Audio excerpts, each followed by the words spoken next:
Welcome back, you guys. Today we're going to repair a textured wall. I happen to be in California right now. Let me know in the comments how much you like or dislike California. But yeah, I'm down here and we have a textured wall to repair. This one is a orange peel texture, and there is also some knockdown texture that'll give you a general idea of how to repair, but we'll be focusing on the orange peel. So let's get started.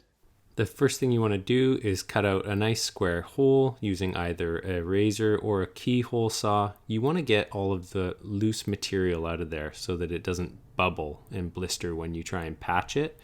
In this case, I'm using a really crappy knife that my brother had because I don't have any of my own tools there because I was just visiting him. So the next thing I have to do is go to our local Bay Area Home Depot and buy the necessary tools to complete this. So that should be fun. Let's take a little trip. We are here. Give me a shout out in the comments if this is your local Home Depot, just like you guys did when I was at the Signal Hill one. Okay, we need a mud pen. The cheap one with the metal sides will do. Taping knife, what do we need? Just your classic 6-inch. Metal heel. And look for one with a very slight curve. Angled sanding sponge. Fine grit. These are all I use for the last 15 years. If you're new to drywall, just get the all-purpose. You don't need anything else. I would normally use 5-minute for this, but I don't want to rush, so I'm going to get the 20-minute. I would normally get this for a top coat, but my brother has some stuff in his garage. And I need some orange peel texture, but it looks like people are taking the nozzles off of them. So I'm going to go into a new box here to see if I can find one that actually has a nozzle on it. There you go. All these other ones, people steal the nozzles. Orange peel texture. And last but not least, a piece of drywall. Make sure you get the right thickness. I need 1/2 inch. That one there's 5/8. It is crazy how locked up all the tools are here. In Canada, we don't have any of our tools locked up like this. Like only the most expensive items like batteries, things that are easy to steal would they ever lock up.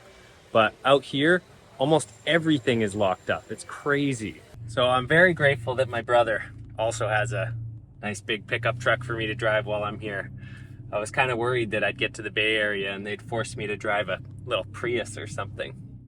Next, I grabbed some 120 grit sandpaper. And I have this block that's going to be useful for sanding down the textured wall. But first I have to prep the knife. The edges are always way too sharp and square, so I'm just rounding it over a little. Same with the corners too. That way the knife will be ready to use. Next, I'm cutting my drywall about 3 inches bigger than the hole in each direction. Next, I wrap some 120 grit sandpaper across a hard block, and that's to get a nice firm surface so I can really sand down the texture. The more you sand down the texture, the better, and there could be other ways to do this as well. Probably a lower grit, like 100 grit or even 80 grit, would do a faster job. You don't need to get it down to the original wallboard, but the closer you do, the better. So I would say this is probably a little bit too big. I'm going to shrink it down a little to about 1.5 inches, 1.25 on each side. Because the less we build this out, the better. And then right here, same thing. So I'm just doing this by eye. Doesn't have to be perfect. Yes, we are going to California patch this. So what we could be doing is putting a block back here, screwing it in place as a backer, and then screwing the board in. It's a great way to do it, but because I'm in California, I have to do what we in Vancouver call a California patch. So I've got the back side, and I'm cutting it about 1/8 of an inch in from this line right here, 1/8 of an inch in from this line right here. Again, 1/8 of an inch in from this line right here. And you have to be pretty good at eyeballing a straight line to do this. If you want to get out the tape measure and make all your lines really straight, go for it, but this is kind of the production way. And then snap carefully. Make sure that you're not pulling the face paper off of the front of the board. So some people think this is a really hokey way to patch a wall. But I would say that we do this as professionals all the time. Standard operating procedure. If you do it properly, it can bear weight. Also, this American drywall, the paper held up way better than the Canadian stuff. The Canadian stuff, it gets like all torn edges, and this was way better. And ideally, there should be just a little bit of slack. So next we are going to mix up the setting type compound, or as we say in America, hot mud. So this is 20 minutes. It's gonna give me about 15 to 20 minutes to work with it. I won't need anywhere near that much. So I always start with a little bit of water in the pan first. It's easier to mix the powder into the water than vice versa. And I'm probably going to be mixing up way more than I actually need here, but that's okay. If you add too much water and you don't have any more powder, you can't thicken it back up. Again, for the beginner, I would say stick with all-purpose mud. You don't need to be going to quick sets. You're just going to make it harder. The difference is if you're using air drying muds, you have to wait for it to completely dry before applying consecutive coats. But with this, I can do a couple coats and get onto the final coat in the same day. And this is fairly thick. I often make it thinner than that, but we're just gonna run with it. It'll dry quicker. So the only reason this patch would not be strong enough is if you don't actually get enough mud stuck to the sides of the existing wall and to the sides of the new board. So here's how we're gonna make sure that happens. We're gonna add some mud right here. We're not going to be afraid of it slopping in here. That's a good thing. The more mud, the better, but we're also going to try not to spread it past our working area very much. And then the secret sauce of this patch is to go like this, because that just puts lots of extra mud in there. And the mud is going to be gluing one side to the other. And I have to be honest, I think this patch is almost as strong as the original wall. So now that we got it like this, we're just going to plunk it in, push it down like this until it's flush with the wall. We got a cat in the background, if you can hear that. Okay, we're going to give it a second to let that mud soak into the paper. It's just going to help glue it down a bit better. And now I'm going to gently start wiping it out.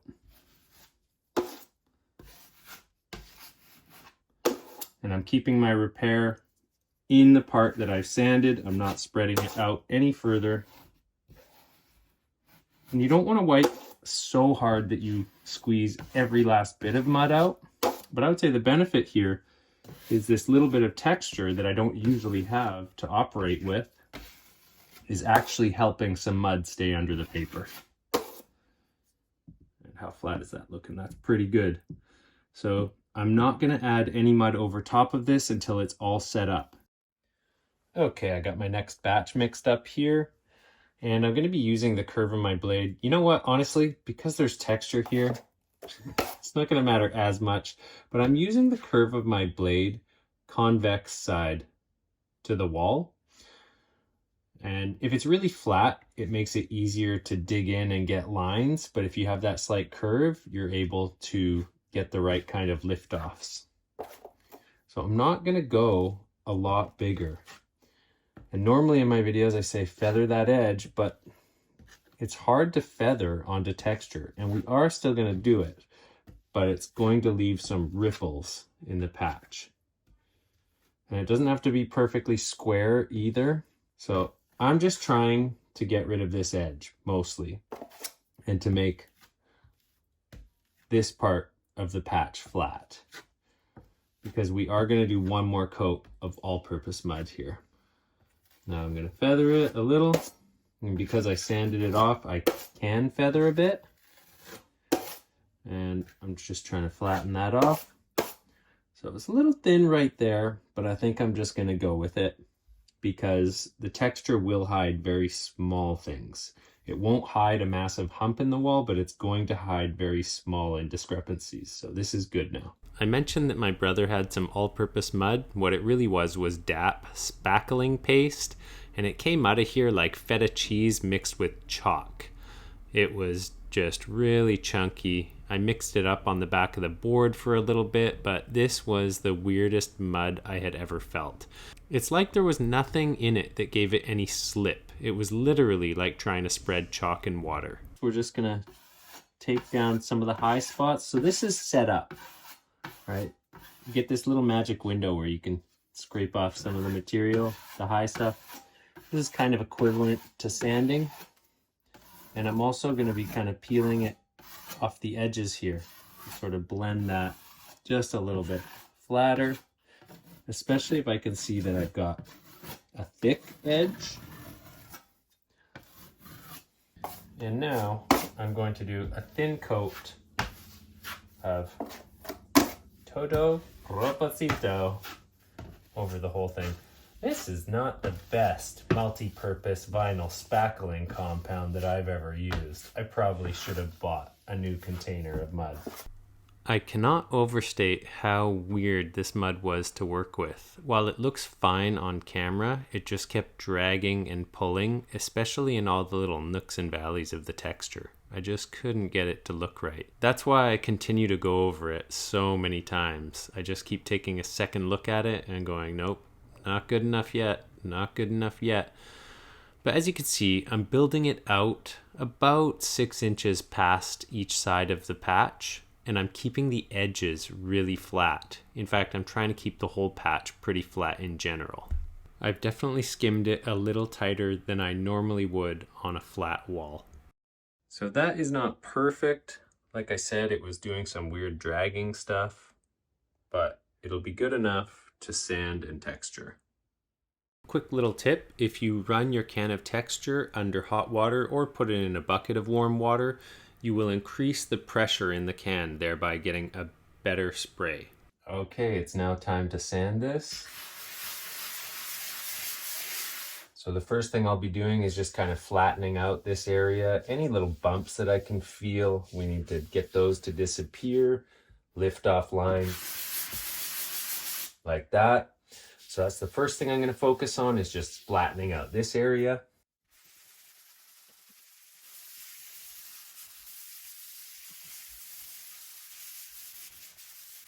If at any point you start to see the paper showing through from your patch, stop. So I can see like it's slowly going to start to come through there, but it's not there yet. We got some stuff, we kind of got to dig that out a little, dig that out a little. So the next thing I actually really need to work on here is this unfeathered edge all around the texture. And that's going to take a while. And to be totally honest, this is where a wet sponge, not a sanding sponge, but a regular sponge, actually works really well, because you can blend this edge in without taking away the texture. I don't have that luxury right now because I don't have one. So I'm just going to be grinding away at this edge with a sanding sponge to get rid of it.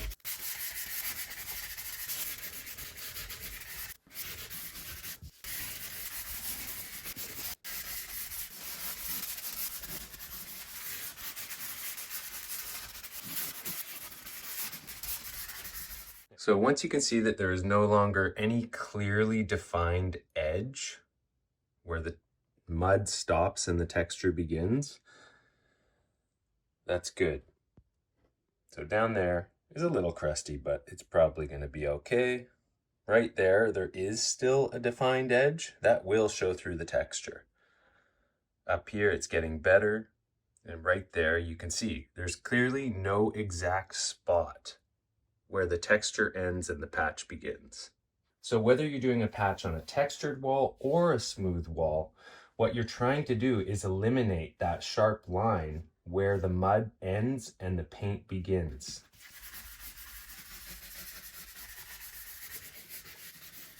Okay, now that I've got that done, like I've done the flat surface and I've done the outer edge, I'm now actually going to be kind of blending in this part with this part. So I'm just going to brush some of this dust off so the texture sticks a little better. You can go nuts and use some kind of a mop or something if you want, but you also risk damaging the smoothness of your texture using anything wet or anything scratchy. That's pretty good. Before you start spraying your wall, do some practice on a sample board and see if you can get the texture right, the pattern right, and the technique right. It might take you a little bit. So far, it's too fine. And you can see once you overspray, you can't really get that back. It just starts to turn into big blobs. Not the right kind of blobs, just like a mess. After chatting with a fellow drywaller from the Portland area, I was informed that the best way to make an orange peel texture work with a can of spray texture is to spray just the smooth patch area first, let it dry, and then spray the whole area and blend the patch in. That will help you get a more uniform texture over the whole surface. I wish I knew that before I started this, but I think overall it turns out pretty well, even without that information. Okay, mediocrity, here we come.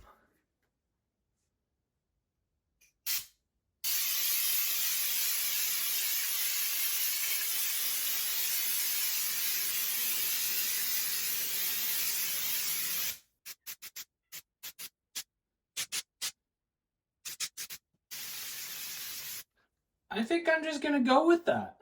It could be worse. I don't know if I mentioned, but I haven't done a lot of textured repairs. But one thing I know is that you have to go a lot wider than your patch. And you kind of have to blend that new texture into the old over a pretty wide area so that it doesn't just jump out at you. And there's some spots where you can see like that's oversprayed and you start to lose the texture. But overall, I'm pretty sure once we paint this, it should be good. And a quick tip for anyone who has knockdown texture, you wait until the sheen is gone and then whoosh, a quick little pass. And now you got those characteristic marks like that. So that would be whoosh, how a knockdown is done. You can see where it's oversprayed, it doesn't leave a nice texture. Where it was sprayed a little lighter. See there, I left it too long, but still, you get the idea. Just wait for it to be a little bit dry, as in no more sheen on it. Then you got your knockdown. Real easy. I almost forgot, keep a little piece about this size from the old wall, bring it to a paint store and they can match the color and the sheen. It won't be a perfect match, but if you're just doing a quick patch on a wall, you're gonna want to be able to match that paint pretty well. So keep this. So we just did a custom match with super paint, paint and primer in one. It's gonna be good enough to do a couple coats on this wall. The first coat is just to spot prime the newly textured area. You don't need to be going to the top and bottom of the wall yet. Okay guys, honestly, it's not bad. Like you can see barely how the splatters are a little bit bigger up here. And then we start getting into the ones where I use the can. It's a little bit finer. It's impossible to see the actual patch underneath the texture, which is great. And then you could see it starts getting a little bit bigger, but you can see why fanning out the texture and blending it extra far, not just over the patch, is really necessary. But yeah, that looks like an orange peel patch. And that's it, you guys. That's patching a textured wall. That's everything I know about it. And if you couldn't tell, yeah, the paint flashed really bad. I did end up having to do another coat from corner to corner on the wall. Even though my brother didn't care, I just felt like it would be a lot better if I did. But I think the most important thing to remember about doing the patch is like, you saw how much time I had to spend sanding those edges to get them down. Again, using an actual wet sponge might be better, because I'm pretty sure that the texture will hide the kind of scratchy surface that a wet sanding sponge will leave. The things that texture won't hide, oh my God, I have a guest. The things that texture won't hide are hard edges, right? Just like when you paint a patch on a wall and somebody doesn't feather the edge properly, you see it. Texture doesn't hide that, right? So you got to make sure those edges are really blended in and they'll be fine. The other thing that texture will not hide is a big lump on the wall. So if you think that you can, like, you know, do a really small, not feathered out wide patch, no, you're gonna see that. You will see a hump on the wall. Texture won't hide it. Not even popcorn texture hides big humps on the wall, especially when some light shines across it. So keep that in mind. That's really all I have to say. Hopefully with the information in this video, you can figure out how to texture a wall, whether you are in California or some other part of USA or Canada that does texture. Anyways, thanks for watching, you guys. I hope you're doing well. Till the next one. How's it going?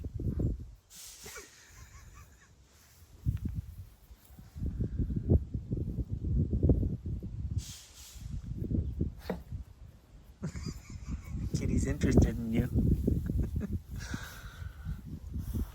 You don't care, do you?